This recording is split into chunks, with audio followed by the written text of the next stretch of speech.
Assalamualaikum warahmatullahi wabarakatuh. Innal hamdalillah nahmaduhu wa nasta'inuhu wa nastaghfiruh wa na'udzu billahi min shururi anfusina wa sayyiati a'malina. Man yahdihillahu fala mudilla lahu wa man yudlil fala hadiya lahu. Ashhadu an la ilaha illallah wahdahu la syarika lah wa ashhadu anna Muhammadan abduhu wa rasuluh. Allahumma salli wa sallim ala Rasulillah Muhammadin sallallahu alaihi wasallam wa ala alihi wa ashabihi wa man tabi'ahum bi ihsanin ila yaumiddin, amma ba'd. Ma'asyiral muslimin rahimani Allah wa iyyakum ajma'in. Alhamdulillah, kita bersyukur kepada Allah tabaraka wa ta'ala atas segala nikmatnya. Malam hari ini kita dapat berkumpul kembali dan melanjutkan kajian kita pada pembahasan 40 amalan yang dapat menggugurkan dosa ataupun meleburkan dosa. Dan alhamdulillah kita masih berada di salah satu bulan dari bulan haram.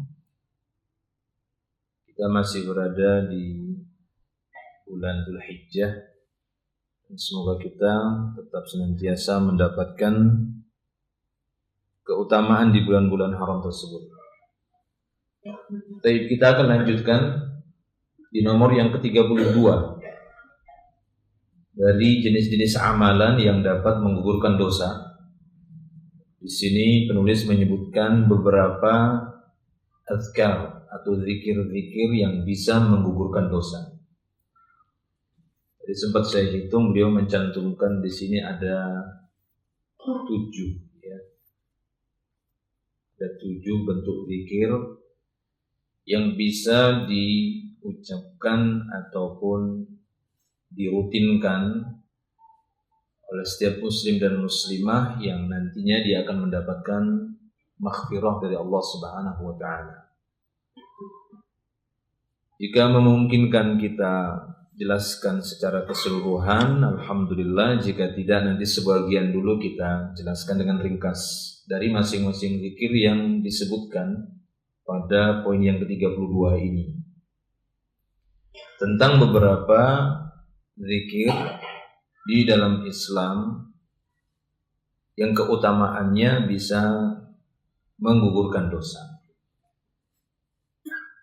Yang pertama, kata beliau, kata penulis, yakni membawakan salah satu hadis dari Nabi kita sallallahu alaihi wasallam. Hadis ini dicantumkan di dalam Sahih Muslim. Beliau sallallahu alaihi wasallam bersabda, "Man qala hina yasma'ul mu'adzina wa ana ashhadu an la ilaha illallah wahdahu la syarika lah wa anna Muhammadan abduhu wa rasuluh, raditu billahi rabba wa bi Muhammadin rasula wa bil islami dinan, ghufira lahu dzanbuhu." Redaksi ini bisa didapatkan di dalam Sahih Muslim. Hadis ini diriwayatkan oleh Imam Muslim. Kata beliau sallallahu alaihi wasallam, "Man qala hina yasma'ul mu'adzin." Siapapun yang mendengar seruan azan, barang siapa ketika selesai mendengar azan. Nah, ini terjemahannya langsung kepada tafsiran para ulama. Kalau kita melihat susunan kalimatnya menggunakan fi'lul mudhari yang maknanya itu akan, mustaqbal. Jadi seakan-akan Nabi sallallahu alaihi wasallam mengatakan siapa saja yang mengucapkan zikir ini hina yasma'ul mu'adzin, ketika akan mendengar azan, yaitu kalau dia terjemahannya hanya sebatas mengikuti kaidah bahasa Arab saja. Tapi di sana para ulama menyebutkan bahwa yang dimaksud oleh Nabi SAW di sini, zikir ini diucapkan setelah selesai mendengarkan azan. Ya, zikir ini diucapkan setelah selesai mendengarkan azan. Makanya di dalam terjemahannya langsung disebutkan barang siapa ketika selesai mendengar azan. Ya, seharusnya kan man qala hina sami'al azan, sami'al muazzin. Ya, man qala hina sami'al muazzin. Seharusnya menggunakan fi'il madhi. Siapa saja yang mengucapkan zikir ini ketika dia selesai mendengar muadzin mengumandangkan azan. Saya sudah cek di beberapa kitab hadis yang lainnya juga memang disebutkan dalam bentuk fi'il mudhari. Oleh karena itu banyak di antara ada beberapa para ulama ketika mensyarah hadis ini mereka mengatakan bahwa makna fi'il mudhari di sini bukan menunjukkan akan tapi menunjukkan telah. Jadi siapa saja yang telah mendengarkan seruan azan dari muadzin lalu dia mengucapkan zikir ini. Apa bentuk zikirnya tadi sudah kita bacakan. Dia ini dengan mengucapkan wa asyhadu an la ilaha, ya, ada dua redaksi, bisa menggunakan kata ana, wa ana asyhadu an la ilaha illallah wahdahu la syarikalah. Boleh juga tanpa kata ana. Langsung asyhadu an la ilaha illallah wahdahu la syarikalah. Paham ya? Jadi memang ada dua redaksi seperti itu. Saya sudah cek ya di beberapa kitab hadis dari riwayat-riwayat yang ada yang semisal ini, memang di sana ada dua penyebutan. Di beberapa riwayat Nabi menyebutkan kata saya ana, wa ana asyhadu an la ilaha illallah wahdahu la syarikalah. Tapi dalam beberapa riwayat yang lain tidak ada kata ananya. Langsung Nabi menyebutkan asyhadu an la ilaha illallah wahdahu la syarikalah.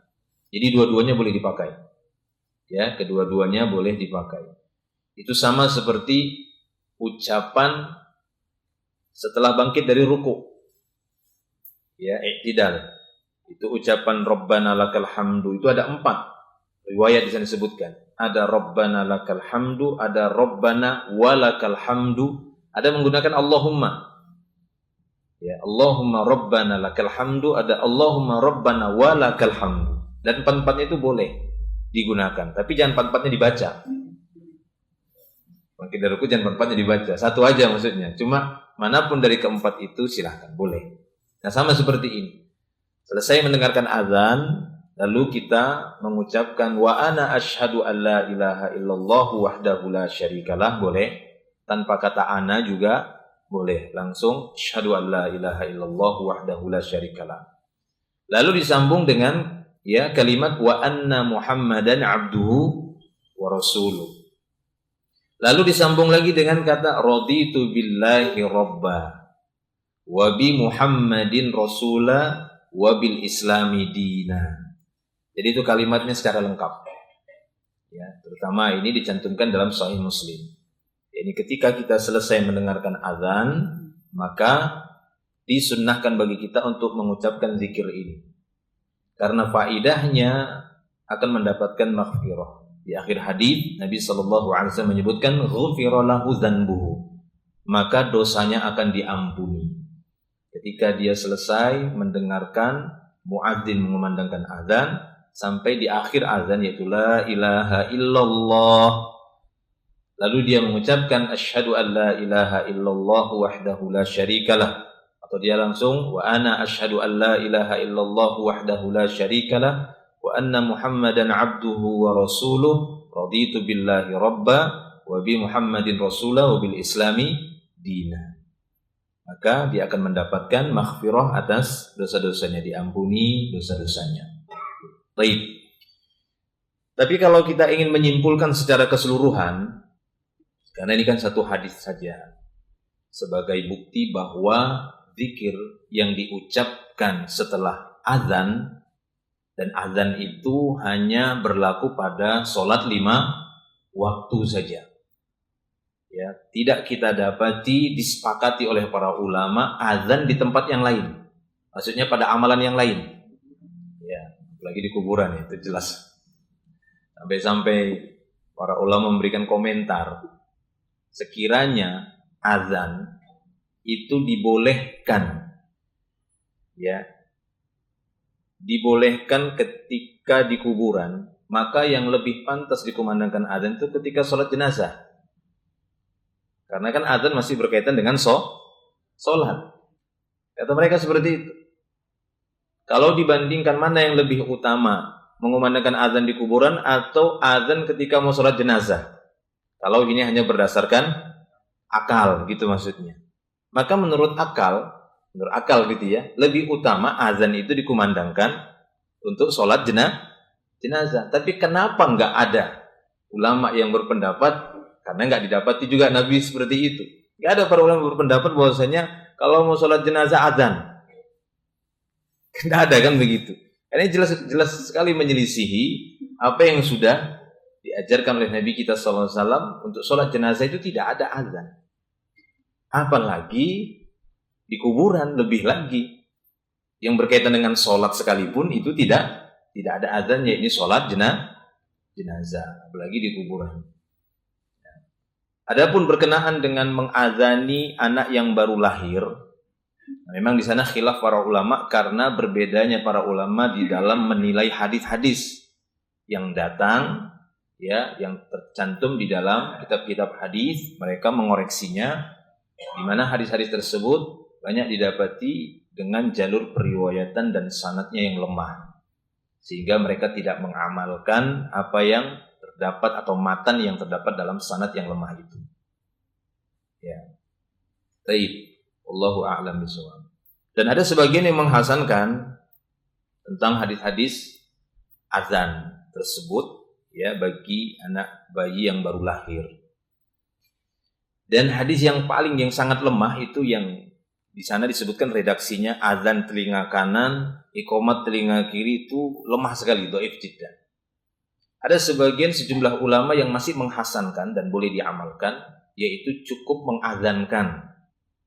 Ya, karena dia ada beda periwayatannya. Kalaupun memang ingin dipakai tentang hadis itu, setidaknya seminimalnya, sekurang-kurangnya, ataupun itu pun sebenarnya masih tergolong lemah gitu ya. Tapi hasan lil ghairi, dia menjadi hadis hasan karena sebab yang lainnya, itu sebatas mengazankan. Ya, bukan riwayat yang menyebutkan azan telinga kanan, qomat telinga kiri. Itu jelas lemah sekali hadisnya. Ada hadis yang lain hanya menyebutkan azan. Itu masih ada yang menghasankan. Saya pribadi lebih kepada hadis-hadis tentang azan di telinga anak bayi itu semuanya lemah dan tidak diamalkan, tidak bisa diamalkan. Makanya ya terus terang anak saya 3 lahir itu semua saya dampingi lahirnya. Melihatlah semua kan begitu kan, bantuin juga. Dan ketiga-tiganya tidak saya azankan. Ya, tiga-tiganya tidak saya azankan. Lalu diapain Ustaz? Ya banyak sunnah yang lain yang sahih hadisnya. Ta'awuz di telinganya kan begitu ya, minta perlindungan kepada Allah, mendoakan keberkahan padanya, tahnik dan yang lainnya. Ya, baik. Itu ya, kita kembali kepada masalah azan tadi. Jadi jika kita simpulkan bahwa ya azan itu yang jelasnya adalah pada sholat 5 waktu. Itu sepakat. Ya, bahkan syariat pertama azan itu berkenaan dengan sholat 5 waktu. Yang pada waktu itu para sahabat meminta kepada Nabi SAW, ya, ataupun bermusyawarah pada waktu itu, ini gimana tanda supaya kita tahu bahwasanya waktu sholat itu sudah masuk. Maka waktu itu ada yang menyarankan pukul lonceng. Kata Nabi, kalau pukul lonceng nanti mirip Nasrani. Ya, ada yang mengatakan kita tiup aja trompet. Nabi mengomentar lagi, kalau niup trompet nanti mirip Yahudi. Sementara Nabi nggak suka kaum muslimin itu, umatnya itu tasyabuh dengan kekhususan orang-orang kafir. Lalu ada yang mengatakan bagaimana kalau kita angkat tinggi-tinggi api sebagai tanda bahwa waktu sholat sudah masuk. Kata Nabi lagi, itu mirip Majusi. Sehingga waktu itu Allah Ta'ala ilhamkan, wahyukan, tapi melalui mimpinya salah seorang sahabat yang dibenarkan oleh Nabi. Lalu Nabi SAW memanggil Bilal pada waktu itu. Datangi Bilal, ajarkan kalimat tersebut kepada Bilal, karena memang Bilal didapati salah seorang sahabat yang cukup kuat suaranya, yang keras suaranya. Taib ya. Nah kemudian kesimpulan yang lainnya para jemaah subhanahu wa ta'ala, bahwa apa yang dicantumkan dalam buku ini, salah satu zikir setelah azan Ini salah satunya. Di sana ada zikir yang lainnya yang bisa kita amalkan. Hanya saja pada zikir ini memang disebutkan maghfirah.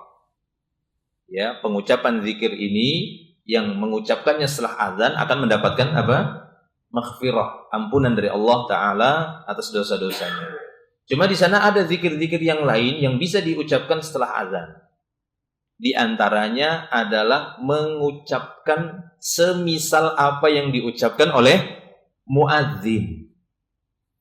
Ya, seperti yang disebutkan dalam riwayat Imam An-Nasa'i dari salah sahabat, ya, dari seorang, ya, dari Nafi bin Amr Al-Qurashi, bahwa dari Abdullah bin Umar, dari jalur Abdullah bin Umar radhiyallahu anhuma, dia bercerita, sami'tu Rasulullah sallallahu alaihi wasallam yaqul, aku telah mendengar Rasulullah sallallahu alaihi wasallam bersabda, ya, beliau bersabda, idza sami'tumul muadzin faqulu mithla ma yaqul. Jika kalian mendengar muadzin mengumandangkan azan, maka ucapkanlah oleh kalian semisal apa yang diucapkan oleh si muadzin. Jadi apa yang diucapkan oleh muadzin ya seperti itu. Ketika dia mengucapkan Allahu Akbar, maka zikirnya kita apa? Allahu Akbar, Allahu Akbar. Ketika dia mengucapkan syahadat la ilaha illallah, asyhadu an la ilaha illallah, maka zikir kita disunnahkan mengucapkan seperti itu juga, asyhadu an la ilaha illallah. Ketika dia mengucapkan asyhadu anna Muhammadar Rasulullah, sama 2 kali. Ketika dia mengucapkan hayya 'alas shalah, kita baca apa zikirnya? La haula wala quwwata illa billah. Ya, hauqalah namanya. Itu ucapan hauqalah, yakni la haula wala quwwata illa billah. Ketika dia mengucapkan hayya 'alal falah, sama tadi, ya, la haula wala quwwata illa billah. Begitu seterusnya. Ketika dia mengucapkan lagi Allahu Akbar, sama kita mengucapkan Allahu Akbar, Allahu Akbar, itu zikirnya. Ya, ketika dia mengucapkan la ilaha illallah, kita ucapkan la ilaha illallah. Nah, itu diantaranya. Seperti yang disebutkan oleh Abdullah bin Umar tadi. Dan hadis dari Abdullah bin Umar tadi enggak terputus sampai di situ. Nabi SAW mengatakan, idza sami'tumul muadzin faqulu mithla ma yaqul. Tsumma, kata Nabi, kemudian, ya, sallu alayya, setelah itu berselawatlah kalian untukku. Ya, lalu Nabi mengatakan, fa inna man shalla alayya wahidan aw marratan sallallahu alaihi ashran, karena sesungguhnya siapa saja yang berselawat untukku 1 kali, Allah akan membalasnya sebanyak 10 kali. 10 kali lipat pahalanya. Jadi ketika kita berselawat kepada Nabi SAW, Allahumma sholli ala Muhammad misalnya, ya, maka tidak 1 pahala saja dengan ucapan tadi, tapi dilipat gandakan oleh Allah Ta'ala sebanyak 10 kali lipat. Dan selawat ini disunnahkan sebagai zikir setelah azan. Pernah berselawat setelah azan? Pernah kan? Nah, alhamdulillah. Ya, jangan lewatkan setelah kita mendengar azan. Kalau bisa dimulai tadi dari zikir per kalimat, dari kalimat-kalimat azan itu. Namanya zikir per kalimat, dijawab. Allahu Akbar, Allahu Akbar, Allahu Akbar, Allahu Akbar. Asyhadu an la ilaha illallah, asyhadu an la ilaha illallah. Ya, dan seterusnya. Ketika selesai, sholawat dulu, karena itu urutan dalam Sunan Nasa'i tadi, ya, yang seperti yang sedang kita bacakan. Jadi setelah Nabi mengatakan bahwasanya ucapkanlah seperti yang diucapkan muadzin, setelah itu berselawatlah kalian untukku. Karena sesungguhnya siapa saja yang berselawat untukku 1 kali, Allah akan membalas sebanyak 10 kali. Apakah berarti sampai di situ? Masih lanjut. Kata Nabi SAW, summa, kemudian sallallahu lil wasilah. Lalu kata Nabi, setelah kalian berselawat untukku, ketika setelah mendengar azan tadi, ya. Jadi salah satu bentuk zikir setelah azan, ya, adalah solawat. Di antaranya apa yang dalam buku ini juga, ya, selawat. Tapi kalau mau kita urut, yaitu berselawat dulu kita. Setelah itu apa kata Nabi? Mintalah kepada Allah agar aku diberikan wasilah. Apa itu wasilah? Dalam hadis An-Nasa'i ini langsung Nabi menjelaskan, fa innaha manzilatan fil jannah. Karena wasilah itu sebuah kedudukan yang tertinggi, yang mulia yang akan Allah Ta'ala berikan di surga untuk Nabi Muhammad. Kita minta wasilah. Jadi wasilah itu bukan sarana ya. Yang dimaksud wasilah di dalam hadis itu bukan tawassul seperti yang dipahami oleh sebagian orang. Tapi wasilah yang kita minta kepada Allah adalah manzilah fil jannah. Sebuah manzilah, kedudukan yang mulia untuk Nabi di surga. Kita minta kepada Allah, ya Allah, berikanlah kepada Nabi Muhammad SAW wasilah. Bagaimana caranya? Boleh dengan redaksi kita, boleh. Tapi yang lebih afdol dengan redaksi yang langsung datang dari Nabi SAW. Bagaimana bentuk redaksinya? Allahumma Rabba hadhihi da'wati tammah wassalatil qa'imah berikan ya Allah, ati Muhammadan al-wasilah. Itu dia. Ya Allah, berikan untuk Muhammad itu al-wasilah. Apa yang dimaksud wasilah? Bukan bertawassul ya. Kedudukan manzilah fil jannah. Ati Muhammadanil ya. Kita sering menyambungnya gitu ya, karena di situ ada tanwin yang dia ketemu dengan ya alif lam. Ya, ketemu dengan alif lam. Ati Muhammadanil wasilata wal fadilah. Berikanlah untuk Muhammad sallallahu alaihi wasallam wasilah dan fadilah. Wa ba'athu maqaman mahmudan alladhi wa'adda. Sampai situ. Ya, boleh dengan redaksi itu, tapi kalau kita mau melihat dari redaksi ataupun perintah Nabi dalam riwayat Imam An-Nasa'i tadi, Nabi SAW hanya mengatakan wasallallahu alaihi wasilah. Mintalah kepada Allah agar aku diberikan wasilah, fa innaha manzilah fil jannah. Karena wasilah itu yang dimaksud sebuah kedudukan yang Allah berikan ya untuk beliau nanti di surga. Baik ya, itu dia. Nah, yang mana wasilah itu kata Nabi, la tanbaghi illa li 'abdin min ibadillah arju an akuna ana huwa. Dan wasilah itu tidak layak diberikan kepada seorang hamba pun dari hamba-hamba Allah. Jadi wasilah itu enggak layak diberikan kepada siapa? Kepada siapapun. Dia hanya layak wasilah itu diberikan kepada Nabi Muhammad sallallahu alaihi wasallam. Arju an akuna ana, dan aku berharap akulah yang akan mendapatkan wasilah itu. Dan bagi kita ketika kita minta wasilah itu diberikan kepada Nabi, bagi kita apa? Pahala. Ya, bagi kita pahala karena menjalankan perintah Nabi sallallahu alaihi wasallam. Baik. Faman sa'ala lil wasilah halat lahu syafa'ah. Nah, ini dia yang paling penting. Siapa yang meminta kepada Allah agar aku diberi wasilah, halal untuknya syafaat kepada hari kiamat. Nah, itu dia.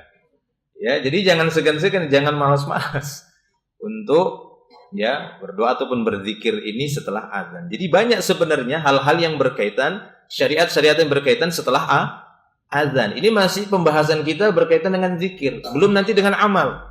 Apa di antara amal setelah azan? Tidur, makan. Apa? Itu tadi kan masih berbentuk zikir gitu. Kalau dia dalam bentuk amal apa? Salat, ya, salat. Karena Nabi SAW mengatakan bainal adzanaini salat. Antara dua azan ada salat. Ya, atau dalam berita yang lain bainal adzan wal iqamah salatun liman syaa. Nabi mengulangi 3 kali. Antara azan dan iqamat ada salat. Azan iqamat ada salat. Azan sama iqamat ada salat. Siapa yang mau kata Nabi. Jadi qobliyah itu ada semua. Ya, untuk qobliyah 5 waktu itu ada semuanya. Cuma ada yang muakkad, ada yang ghairu muakkad. Ya, ada yang dia ditekankan, kenapa? Karena dijanjikan rumah di surga, kan begitu. Ada yang enggak dijanjikan itu, tapi termasuk bagian sunnah. Sunnah apa? Sunnah setelah azan, yaitu sholat. Apalagi sunnah setelah azan selain zikir-zikir ini? Doa. Ya, dengan doa dengan kalimat apa? Bebas. Karena Nabi SAW hanya mengatakan la yuraddu du'a bainal adzan wal iqamah. Ya, bahwasanya doa itu tidak akan ditolak yang diucapkan setelah azan sampai dia iqamah. Nah, ini dia banyak ternyata. Ya, ada zikirnya, ada doa dan ada salat. Nah, ini yang perlu kita perhatikan untuk mendapatkan keutamaan demi keutamaan, terutama tadi ya zikir-zikirnya. Jadi kalau mau kita kumpulkan, kita simpulkan, Yang berkaitan dengan zikir setelah azan itu pertama adalah mengucapkan kalimat semisal kalimat muadzin. Kedua, bersolawat sekurang-kurangnya dengan mengucapkan Allahumma sholli ala Muhammad, itu sekurang-kurangnya. Tapi yang paling bagusnya adalah sholawat Ibrahimiyah. Jadi selesai azan tadi kan la ilaha illallah, lalu kita berselawat dengan selawat seperti tasyahud. Allahumma sholli ala Muhammad wa ala ali Muhammad kama shallaita ala Ibrahim wa ala ali Ibrahim innaka Hamidum Majid. Allahumma barik ala Muhammad wa ala ali Muhammad kama barakta ala Ibrahim wa ala ali Ibrahim innaka Hamidum Majid. Nah, itu ya berselawat. Terus apa lagi? Meminta kepada Allah agar Nabi SAW memberikan wasilah, karena bukan hanya maghfirah yang didapatkan, tapi syafaat, halal syafaat untuk dia. Ya, meminta kepada Allah agar Nabi diberi wasilah. Dan sebaik-baik doa ya untuk meminta wasilah kepada Allah untuk Nabi SAW yaitu dengan doa yang tadi kita sebutkan. Allahumma rabb hadhihi ad-da'wati tammah was-salatil qa'imah ati Muhammad al-wasilah wal fadilah. Kemudian yang keempat apa lagi? Enggak, masih zikirnya. Doa apa? Ini yang kita bahas, jadi lupa kan? Ini, ya. Boleh ditambah lagi dengan doa ini, yaitu dengan Asyhadu an la ilaha illallah wahdahu la syarikalah wa asyhadu anna Muhammadan ya abduhu wa rasuluh raditu billahi rabba wa bi Muhammadin rasulah wa bil islami dinan. Karena maghfirah itu. Nah, kita ulangi berapa tadi? Banyak kan? Bagaimana urutannya? Ya, tidak ada kepastian urutannya bagaimana, tapi ketika kita mampu untuk mengucapkan semuanya, itu perkara yang utama. Ya, kita mengucapkan kalimat sesuai dengan yang diucapkan muadzin, kemudian mungkin kita mendahulukan yang ini, boleh gitu ya. Langsung kita mengucapkan asyhadu an la ilaha illallah wahdahu la syarikalah wa anna Muhammadan abduhu wa rasuluh raditu billahi rabba wa bi Muhammadin rasulah wa bil islami dina, lalu kita berselawat. Tapi lebih afdalnya tadi memang lebih mendahului selawat tadi. Ya. Kalau saya sih lebih ingin itu tadi selawat, kemudian wasilah, kemudian doa yang ini tadi yang kita bahas. Ya, dengan asyhadu an la ilaha illallah, kemudian doa dengan secara umum, yaitu setelah azan kan ada doa juga tadi ya. Nah, berdoa mengangkat kedua tangan, meminta kebutuhan kita, baik kebutuhan dunia, keinginan dunia dan keinginan akhirat. Jadi jangan minta keinginan dunia saja di waktu-waktu mustajab, tapi minta juga keinginan dan cita-cita akhirat kita. Ya, terutama meminta surga, meminta dijauhkan atau dibebaskan, dilindungi dari neraka, terutama yang berkaitan dengan akhirat ataupun alam barzakh dan seterusnya. Baik, Allahu a'lam bishawab. Lalu ada 7 di sini sebenarnya. Ya. Yang berikutnya Nabi SAW bersabda tentang zikir-zikir yang bisa menggugurkan dosa. Nabi SAW bersabda sebagaimana diriwayatkan dalam As-Sahihain Bukhari Muslim. Beliau bersabda, "Man qala subhanallah wa bihamdi fi yaumin mi'ata marrah huttat khotayahu walau kanat mithla zabadil bahr." Kata beliau sallallahu alaihi wasallam, siapa saja yang mengucapkan subhanallah wa bihamdi, subhanallah wa bihamdi, dalam sehari bisa 100 kali dia ucapkan itu, maka akan digugurkan dosa-dosanya. Kesalahan-kesalahannya akan dilebur. Ya, digugurkan, dihapus. Sekalipun dosa dan kesalahan itu sebanyak buih di lautan. Ya.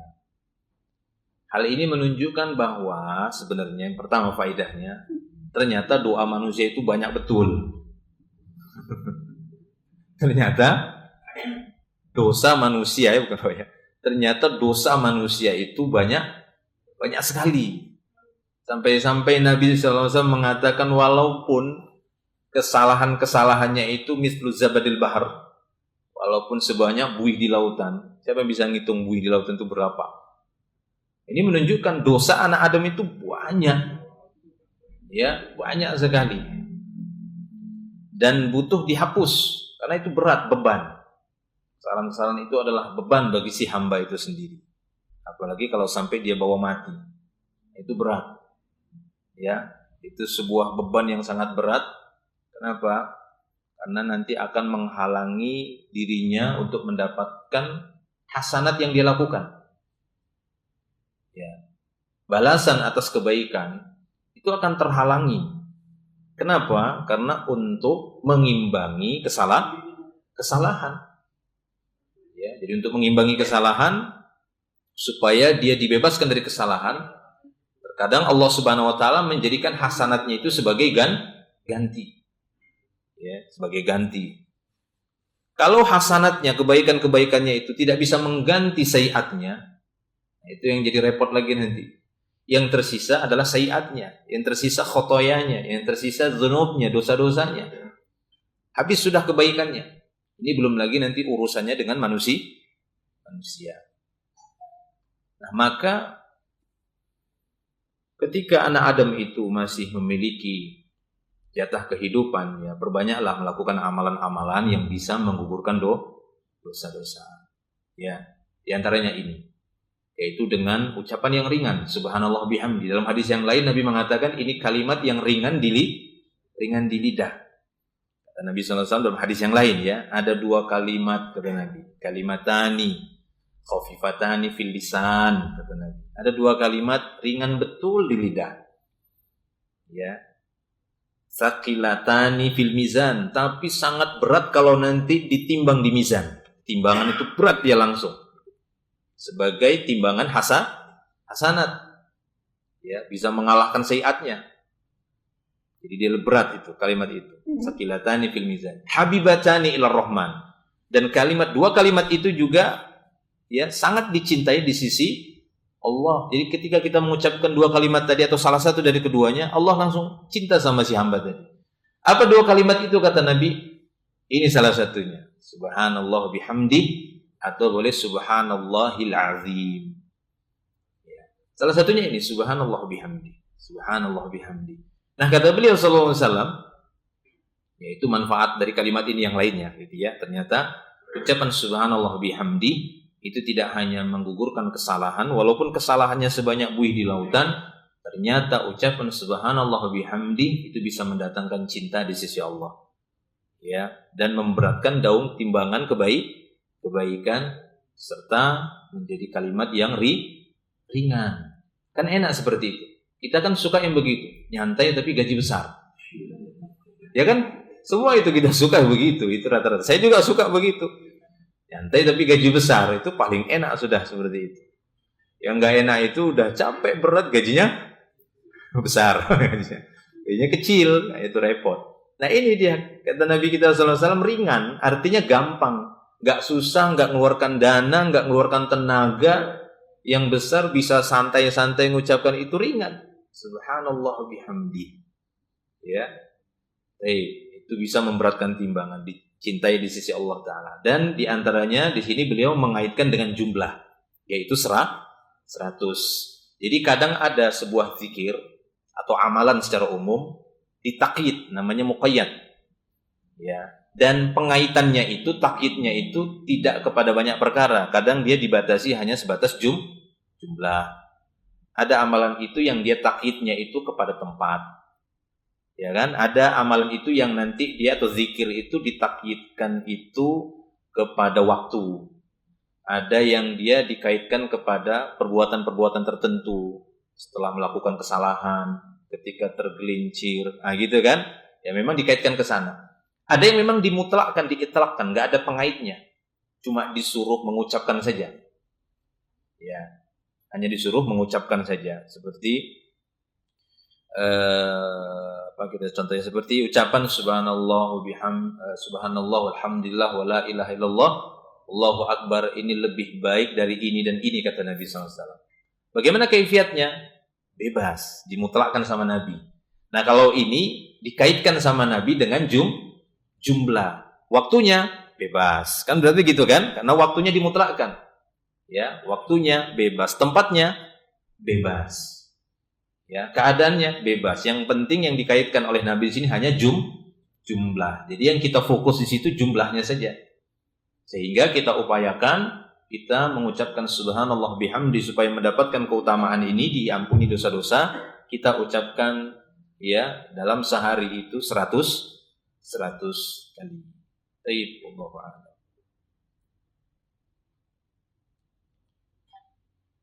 Mungkin ada yang bertanya, kalau kita lanjut nanti takut separuh jalan. Ini ada sisa sebenarnya, nanti kita bahas lagi ya di pertemuan berikutnya, karena kalau cuma kita baca saja kayaknya tidak seru ya, jadi ada sedikit penjelasan. Mungkin ada yang bertanya dari 2 zikir tadi. Nonton.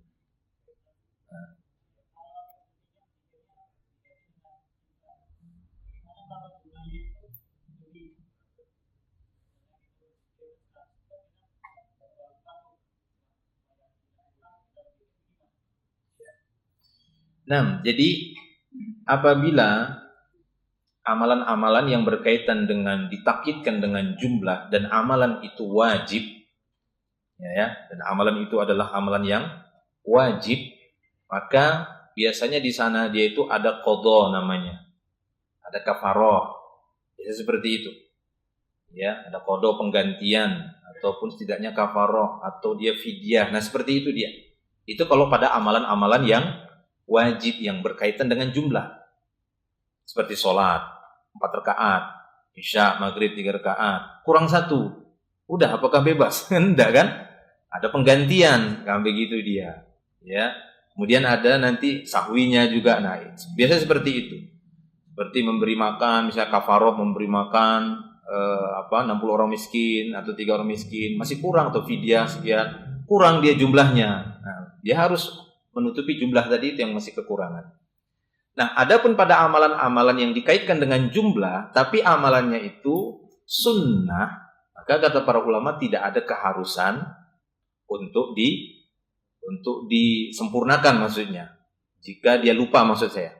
Ya, artinya kalaupun dia sengaja, misalnya 100 kali seperti ini, kemudian dia hanya 90 kali, tidak ada dosa bagi dia. Karena ini bukan amalan yang wajib. Tapi untuk masalah dapat keutamaan tidak dia dapatkan. Cuma keutamaan zikir dia dapat. Kan begitu kan? Ada dia dapati pada yang hadis lainnya tadi, seperti 2 kalimat kata Nabi tadi. Nah, dia masuk ke sana jadinya. Bukan masuk yang di sini. Dia masuk, ya kalimat itu 90 kali dia ucapkan subhanallah wa bihamdi, itu akan mendapatkan cinta di sisi Allah dan memberatkan timbangan. Tapi kalau yang khusus ini memang Nabi kaitkan dengan jumlah 100. Nah, kalau dia meyakini sudah 100 tapi ternyata kurang, maka dia tetap dihukumi sempurna. Ya, karena ini amalan yang dia hukumnya sunnah, tidak dituntut dia harus pas, kan begitu ya? Tidak dituntut dia harus pas, akan tetapi dia semaksimalnya saja untuk berusaha menggenapkan jumlahnya, ya, memasukkan jumlahnya. Nah, demikian, Allahu a'lam bishawab. Ya, betul.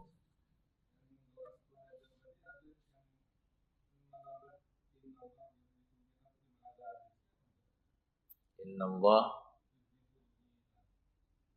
la yukhliful mi'ad. Innallah yukhliful mi'ad ditebalik. Innallah la yukhliful mi'ad. Ya, saya pernah dengar itu. Ya, yang dia pas kalimat Allahumma rabba hadhihi da'wati tammah wassalatil qa'imah ati Muhammadanil wasilata wal fadilah wa ba'athu maqaman mahmudan alladhi wa'adta. Innallaha la tukhlif innaka la tukhliful mi'ad, gitu ya. Innaka la tukhliful mi'ad.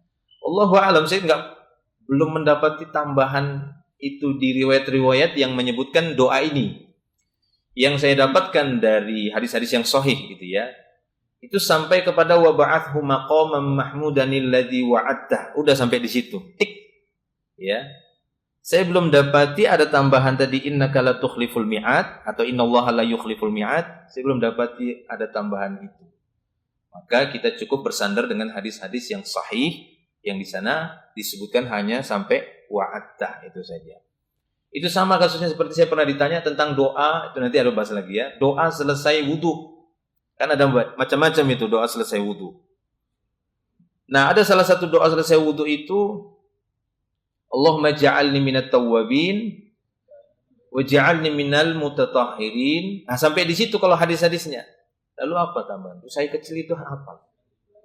Waj'alni min ibadikas shalihin. Nah, itu enggak ketemu-ketemu. Maksudnya itu riwayat siapa itu loh. Waj'alni min ibadikas shalihin itu saya enggak ketemu-ketemu. Jadi saya enggak berani bilang ya itu tidak ada karena yang saya dapati doanya selesai wudu itu hanya sampai mutatahhirin tadi ya. Nah, sama kasusnya seperti itu ya. Waj'alni min ibadikas shalihin. Maknanya sih bagus ya, cuma nggak ada gitu ya sebagai pengkhususan doa setelah selesai wudhu. Nah, sama tadi kasusnya seperti doa meminta wasilah tadi, Allahumma rabba hadhihi da'wah tadi, itu sampai wa'attah gitu ya, sampai itu saja. Allahu a'lam. Yang mana Pak? Setelah azan tadi? Ya bisa disambung lagi tadi ya, yang syahadu Allah gitu tadi ya. Ya bisa aja. Semuanya maksudnya kita baca gitu. Ya nggak apa-apa insyaallah.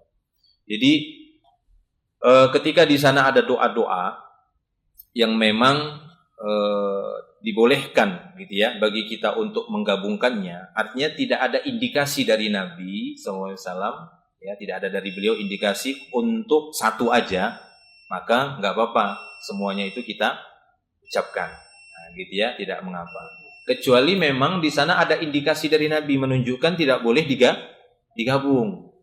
Ya, seperti para ulama itu yang mengingatkan doa iftitah. Doa iftitah ketika sholat itu yang lebih tepat kita hanya memilih satu aja. Kan banyak doa iftitah Nabi. Banyak. Allahumma ba'id, ya, ini wajah tu wajah iya, kemudian Allahu akbar kabira dan banyak lagi. Kadang kita dapati ada yang digabung. Allahu akbar, Allahu akbar kabira, alhamdulillah katsira, subhanallah bukratan wa asila. Ini wajah tu wajah iya, itu digabung. Nah, ini enggak tepat. Cukup satu aja. Karena memang Nabi enggak pernah menggabungkan itu. Nah, beda halnya ketika Nabi sujud. Nah, sama ruku, ternyata Nabi menggabungkan doa ruku itu dari beberapa doa dan sujud. Nah, ini boleh. Ya, ketika tidak ada indikasi menunjukkan ke sana, maka kita tidak lakukan. Demikian ya. Baik, Allahu a'lam. Nanti kita lanjutkan insyaallah di pertemuan berikutnya. Ini sebenarnya masih di pembahasan 32 tadi ya. Karena memang banyak, ada 7 doa, kita baru bahas berapa tadi? Baru 2, nanti selebihnya di pertemuan berikutnya insyaallah. Demikian kita tutup dulu dengan doa kafaratul majlis. Subhanallahi wa bihamdihi asyhadu an la ilaha illa anta astaghfiruka wa atubu ilaik. Assalamualaikum warahmatullahi wabarakatuh.